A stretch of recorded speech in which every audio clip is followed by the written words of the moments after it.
अलिबाग पासून 48 किलोमीटरवरील मुरुड जंजिरा किल्ला अभेद्यतेमुळे इतिहासात ठसा उमटवून आहे. जझिरा हा मूळ अरबी शब्द, याचा अर्थ बेट असा आहे. त्यापासून जंजिरा नाव रूढ झाले. मुंबई, पुण्यातून अलिबागला जाण्यासाठी उत्तम बससेवा आहे. मुरुड म्हणजे तळकोकणाचा भाग. नारळी, पोफळीच्या हिरव्यागार झाडांतून डोकावणारी टुमदार घरे पाहताना मस्त वाटते. नवाबाचा वाडा पाहताच मुरुडमध्ये प्रवेश होतो. डाव्या बाजूला निसर्गरम्य मुरुड आणि उजव्या बाजूला समुद्राची गाज असे भारावून टाकणारे वातावरण आहे. मुरुड पासून 4-5 किलोमीटरवर किनाऱ्यावर दंडा व राजपुरी गावे आहेत. येथूनच जंजिऱ्यास जाण्यासाठी शिड्याच्या नावांची सोय आहे.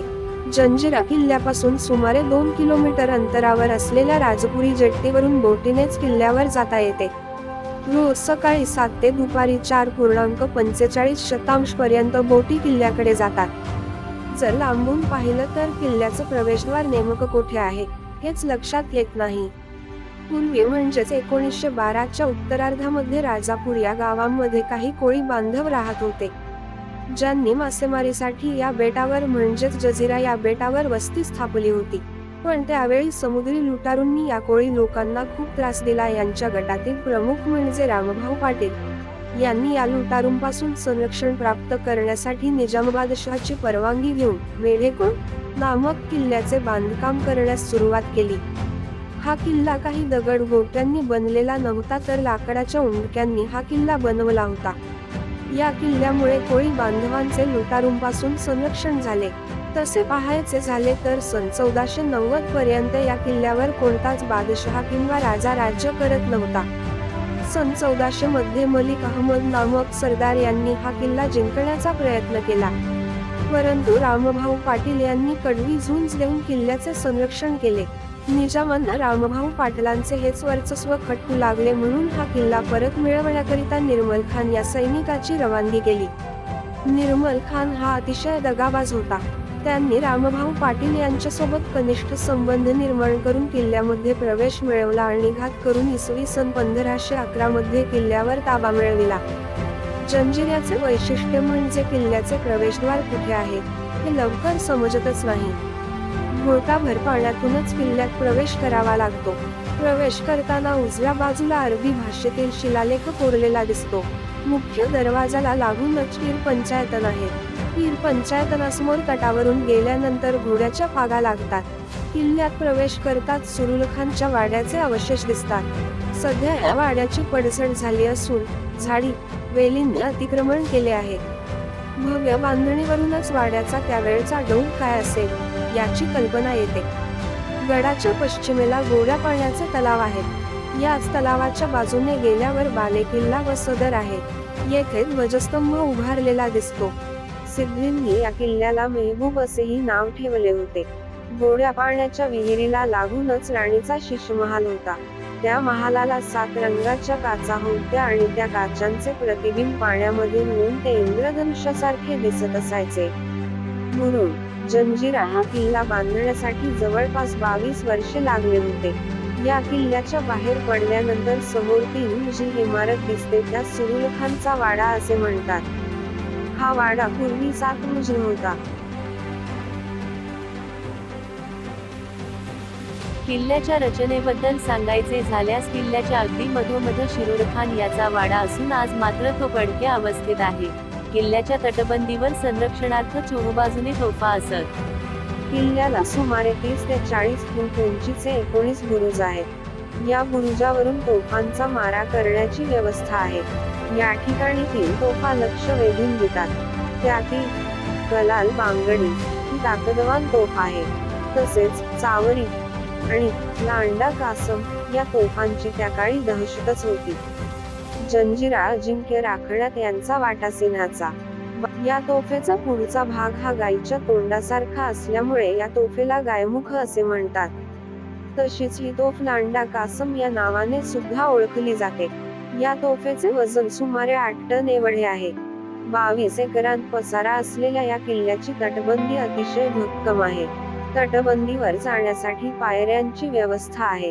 गडाच्या पश्चिमेस तटाखालून चोर दरवाजा आहे. त्याला दर्या दरवाजा म्हणतात.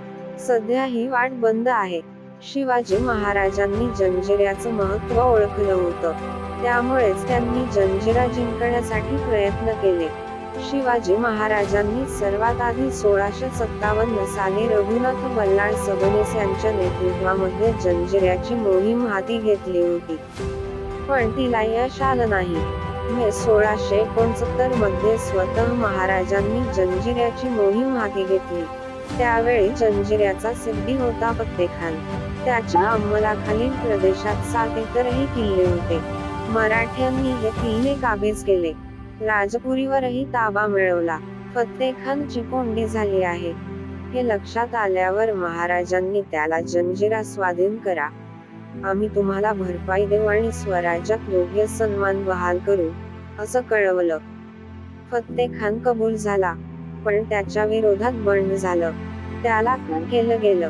सिद्दी संबूल जंजिऱ्याचा मुख्य सिद्दी झाला. त्याने थेट औरंगजेबाकडे मदत मागितली. औरंगजेबाने त्याच्या मदतीला सुरतेहून गलबतांचा काफिला पाठवला. डिसेंबर 1669 महाराजांची जंजिऱ्याची ही मोहीमही यशस्वी ठरली. औरंगजेबाने सिद्दीच्या गादीला याकूत खान ही किताब दिला. महाराजांनी सागरी सामर्थ्य आणि आरमाराचे महत्त्व ओळखले होते, त्यामुळे त्यांनी पुन्हा 2 वर्षांनी म्हणजे 1671 मध्ये जंजिऱ्याची मोहीम हाती घेतली. पण अपयश आलं. सिद्दी कासिमने मराठ्यांच्या ताब्यातून दंडा राजपुरीही हिसकावून घेतली. महाराजांनी जंजिऱ्याच्या पलीकडे असलेल्या बेटावर पद्मदुर्ग नावाचा नवीन किल्ला बांधण्याचं काम हाती घेतलं होतं, पण जंजिऱ्यावरून बरसणाऱ्या तोफा त्यात अडसर ठरत होत्या. राज्याभिषेकानंतर महाराजांनी 1676 मध्ये मोरोपंतांच्या नेतृत्वाखाली जंजिऱ्यावर पुन्हा आक्रमण करायचं ठरवलं होतं. जंजिऱ्याच्या तटावर शिड्या लावून फौज आता आत उतरवायची धाडसी योजना त्यांनी आखली होती, पण या योजनेतही काहीतरी चूक झाली. जंजिरा काबीज झालाच नाही. शिवाजी महाराजांनंतर संभाजी महाराजांनीही 1682 मध्ये जंजिरा जिंकण्याचा प्रयत्न केला. त्यासाठी त्यांनी समुद्रात पूल बांधण्याचाही प्रयत्न केला. संभाजी महाराजांनी जंजिऱ्याची मोहीम आखली त्याचवेळी औरंगजेबाने हसन अली या सरदाराला 40,000ची फौज देऊन स्वराज्यावर पाठवलं. संभाजी महाराजांना जंजिऱ्याची मोहीम अर्धवट सोडावी लागेल. या बेटावर निसर्गही अतिशय आल्हाददायक आहे. 4ही बाजूंनी समुद्राने घेरलेलं असूनही येथे गोड पाणी उपलब्ध आहे.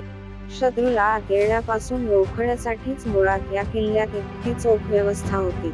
हे झालं बांधकाम आणि शस्त्र सुरक्षेबद्दल, पण नैसर्गिक गोष्टींचाही जंजिऱ्याच्या सुरक्षेसाठी मोठ्या खुबीने वापर करून घेण्यात आला होता. ओहोटीच्या वेळेसही इथे पाणी 30 फुटांपर्यंत खोल असायचं, त्यामुळे ही किल्ल्याच्या सुरक्षेत भर पडत होती. या किल्ल्याचे इंजिनिअरिंगच नाही, तर अंतर्गत सुरक्षाही इतकी चोख होती की त्यामुळेच तो अवैध ठरला होता. जर कोणाकडून या सुरक्षा नियमांचं पालन करण्यात चूक झाली तर एकच शिक्षा असायची, मृत्यूदंड. मोहीम गोथेकर सिद्दी हे किल्ल्यातले गाईड आहेत आणि सिद्दीचे वंशज. किल्ल्याच्या सुरक्षेबद्दल त्यांनी सांगितलं होतं, जेव्हा किल्ल्यातली कोणी व्यक्ती बाहेर जायचा तेव्हा किल्ल्याच्या द्वारपालांकडून त्यांना एक विशिष्ट मोहोर दिली जायची. परत येताना ती मोहोर असेल तरच किल्ल्यात प्रवेश दिला जायचा. जर कोणाकडून ती मोहोर हरवली किंवा इकडे तिकडे ठेवली गेलीच तर काहीही ऐकून न घेता त्या व्यक्तीला मृत्यूदंड दिला जायचा. या बेटावर आपला वचक बसवताना सिद्दींनी अतिशय कठोर आणि काहीशी ताठर अशी व्यवस्था निर्माण केली होती. किल्ल्याच्या मध्यभागी सुरुलखानाचा भव्य वाडा आज पडक्या अवस्थेत आहे. पाण्याचे 2 मोठे तलाव आहेत. किल्ल्यामध्ये पूर्वी 3 महल्ले होते. यातील 2 महल्ले मुसलमानांचे व एक इतरांचा असे होते. पूर्वी किल्ल्यामध्ये मोठी वस्ती होती. राजाश्रय संपल्यानंतर ती सर्व वस्ती तेथून उठून गेली. जंजिऱ्याच्या तटबंदीवरून विस्तृत प्रदेश दिसतो. यात समुद्रात बांधलेला कासा उर्फ पद्मदुर्ग व किनाऱ्यावरील सामराजगड हेही येथून दिसतात. 330 वर्षे अभेद्य आणि अंजिक्य राहिलेल्या जंजिरे मेहरू पाहताना इतिहासातील अनेक पर्वांचा आलेख आपल्या नजरेसमोरून तरळून जातो. असा हा अजय जंजिरा. सिद्धी सत्ताधीशांनंतर आलेल्या सिद्दी मुहम्मद खान हा शेवटचा सिद्दी असताना व त्या राज्याच्या स्थापनेनंतर 330 वर्षांनी म्हणजे 3 एप्रिल 1948 रोजी ते राज्य भारतीय संघराज्यात विलीन झाले.